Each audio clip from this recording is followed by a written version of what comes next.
Playoff की race अब उस मोड़ पर है जहां एक छोटी सी गलती और पूरा सीजन खत्म। 4 टीमें, 2 सीटें और अनगिनत समीकरण। लेकिन क्या आपने गौर किया कि एक टीम का बुलेट प्रूफ टॉप ऑर्डर ही उसकी सबसे बड़ी कमजोरी बन चुका है? और वो कौन सा कप्तान है जिसकी मैच अवेयरनेस गायब हो चुकी है? बस बैटिंग ही उसकी टीम को बचा रही है।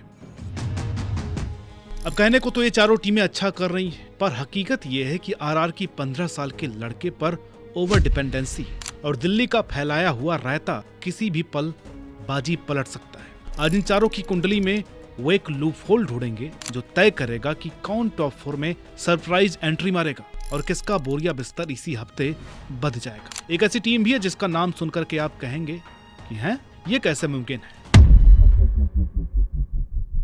नमस्कार, मेरा नाम अनुराग सूर्यवंशी और आप देख रहे हैं क्रिक माइंड। आईपीएल प्लेऑफ की 4 सीटर गाड़ी अपने सफर पर निकल चुकी है।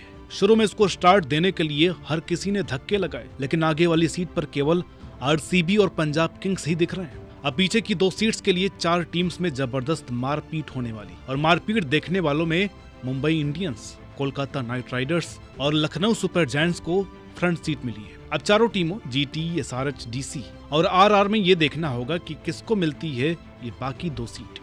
एक काम करते हैं, इन चारों की कुंडली देखते हैं, इस सीजन में अभी तक के उनके सफर की। देखते जाइए कि किसको मिलता है मौका आरसीबी और पंजाब के साथ टॉप 4 में जाकर फाइनल के लिए अप्लाई करने का। तो ये भी सकता है कि इन चारों में से कोई टेबल टॉपर बन जाए या दूसरे पर आ जाए। लेकिन भैया, उससे पहले तो टॉप 4 की मिनिमम रिक्वायरमेंट तो पूरी करनी पड़ेगी, और एक टीम मैं आपको ऐसी बताऊंगा जो चाहे तो सरप्राइज कर सकती है। तो शुरुआत करते हैं एसआरएच के साथ। इनका आईपीएल सफर की शुरुआत बेहद भयानक ख्वाब जैसी रही।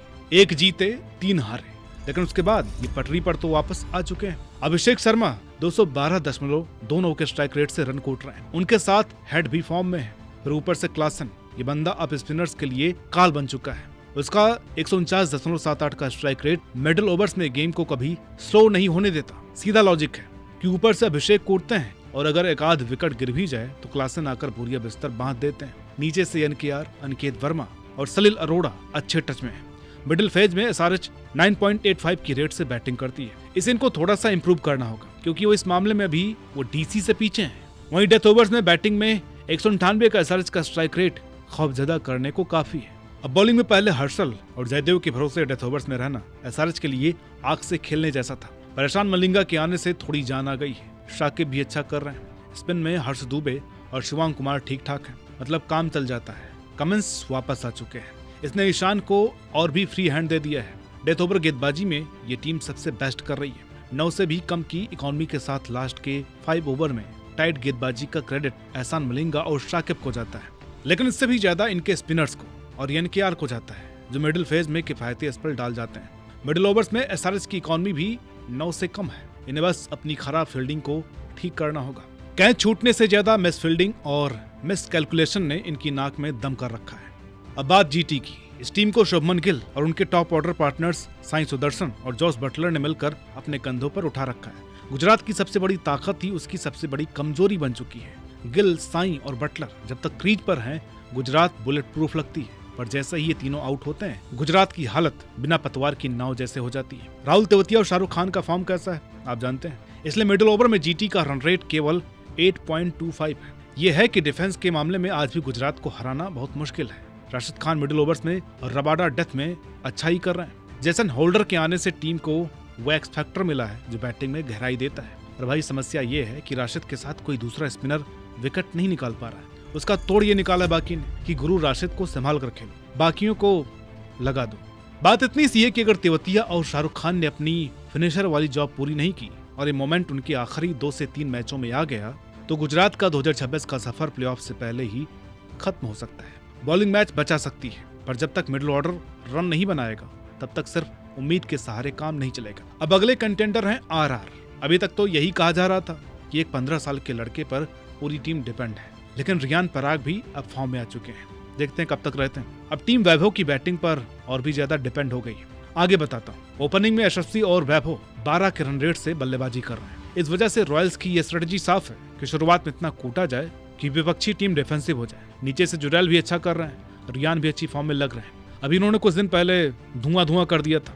नहीं, मैं बैटिंग में धुआं करने की बात कर रहा हूँ। बाकी आप इसको गलत मत समझिएगा। जोफ्रा आर्चर, नांदिर बर्गर और रवि बिश्नोई पर टीम की गेंदबाजी का सारा बोझ है, लगे हुए बेचारे। तो अभी तक हम 3 टीमों का हिसाब किताब देख चुके हैं, उनमें आरआर का हिसाब सबसे तगड़ा लग रहा है। आरआर के पास अभी सबसे बढ़िया मौका है तीसरे या इवन दूसरे पर जाने का, बस होश से काम लेने की देर है। वैभव पर इतनी डिपेंडेंसी अच्छी नहीं है, क्योंकि वैभव लगभग हर मैच में तो अच्छा कर रहे हैं, लेकिन अगर बाउंड्री लगाने वाले मैचों में कहीं वो जल्दी न पट गए तो आरआर के लिए बड़ा स्कोर खड़ा कर पाना मुश्किल हो जाएगा। इसलिए जुरैल, पराग और जडेजा को अपना स्ट्राइक रेट उस दिन तो एटलीस्ट बढ़ाना ही पड़ेगा, वरना दिक्कत तो हो जाएगी। और अब बारी है सबसे अनप्रेडिक्टेबल टीम की, नाम है डीसी, जो 264 बनाए तो हारे और अगले मैच में सीधे 75 पर ऑल आउट हो गए। केएल राहुल तो फॉर्म में है, निशांका भी अच्छा कर रहे हैं, लेकिन केएल के 2 बड़े स्कोर्स भी दिल्ली को जिता नहीं पाए। अब इससे ये बात तो पक्की हो जाती है कि डीसी का मैनेजमेंट नाजुक लम्हों में क्लूलेस हो जाता है। बैटिंग में तो चीजें सॉर्टेड है, पावर प्ले अच्छा जा रहा है, मिडिल में भी अच्छा कर रही है टीम, लेकिन उसके लिए केएल का मिडिल ओवर्स में बने रहना जरूरी है, क्योंकि केएल के मिडिल में खेलने की वजह से ही दिल्ली का मिड ओवर रन रेट 10 से ऊपर है, वरना आरआर और डीसी के मिडिल ओवर बैटिंग में कोई खास अंतर नहीं है। फिनिशिंग भी अच्छी ही जा रही है। तो फंस कहाँ रहे हैं? ये फंसे हुए खराब बॉलिंग डिसीजंस में। केवल अक्षर पटेल ने जो 5.57 की इकॉनमी रखी है, कुलदीप और उलुंगी एनगडी भले ही विकेट निकाल रहे हैं, लेकिन उनका एग्जीक्यूशन ही अजीब सा है। मिडिल ओवर्स में दिल्ली जितनी अच्छी बैटिंग कर रही है, उतनी ही खराब गेंदबाजी भी कर रही है। पंजाब वाला मैच छोड़ दें तो दिल्ली ने तो पावर प्ले में ठीक ठाक बॉलिंग की है, लेकिन मिडिल में अगर एक फ्रंट खुल जाता है तो फिर रन पर रन बरसते रहते हैं। अच्छी बात तो यह है कि लुंगी फिट हो चुके हैं, तो दिल्ली की डूबती गेंदबाजी को कुछ सहारा मिल जाएगा। अब आती है वो एक टीम जो टॉप 4 में फिलहाल तो नहीं जा सकती, लेकिन जीटी और डीसी का सफर अगर ये खुद से रोक दे तो कोई मौका बन सकता है। इसलिए सीएसके को ऑनरेबल मेंशन वाली कैटेगरी में डाल दिया गया है। अब एक बात तो साफ हो चुकी है कि सीएसके अब एमएसडी से बहुत आगे बढ़ चुकी है, और ये सारे वाला मैच जो 18 को होना है चिपॉक में, वो मोस्ट प्रोबेबली एमएस का आखिरी मैच हो सकता है। लेकिन ओवरऑल सीएसके अच्छी लय में नजर तो आ रही है, लेकिन वो ट्रस्ट मुझे अभी तक नजर नहीं आ रहा है कि सीएसके टॉप 4 में जा सकती है। सीएसके का एक मैच डीसी से भी है, तो ये मैच थोड़ा सा मुश्किल पैदा करेगा। उसके बाद तो आखिरी मैच जीटी से। अब मेरे ख्याल से तब तक रास्ता तो साफ ही हो जाना है। तो जीटी, एसआरएच, डीसी और आरआर, इन चारों टीमों का हमने आपको इस आईपीएल में अभी तक पूरा एनालिसिस करके बता दिया है कि भाई कौन किसके सामने कितना मजबूत है और कितना कमजोर है। जीटी के मिडिल ऑर्डर को अपना रंग दिखाना ही होगा। आरआर को वैभव के अलावा बाकी बल्लेबाजों, खास करके जुरैल और पराग के स्ट्राइक रेट पे फोकस करना होगा। डीसी को बॉलर्स का प्रॉपर यूटिलाइजेशन करने की देर है, और एसआरएच को फील्डिंग के साथ साथ ओवर कॉन्फिडेंस को मैनेज करना है। बस फिर देखो मेला इन चारों के बीच। वैसे आपको क्या लगता है कि कौन सी 2 टीम्स इनमें से प्लेऑफ के लिए क्वालिफाई करेंगी? आपको कमेंट में जवाब देना है, लेकिन लॉजिक के साथ। तो उम्मीद करते हैं कि आपको ये वीडियो पसंद आई होगी। वीडियो अच्छी लगी हो तो लाइक कीजिएगा, शेयर कीजिएगा। चैनल पर नए हैं तो प्लीज सब्सक्राइब करना मत भूलिएगा।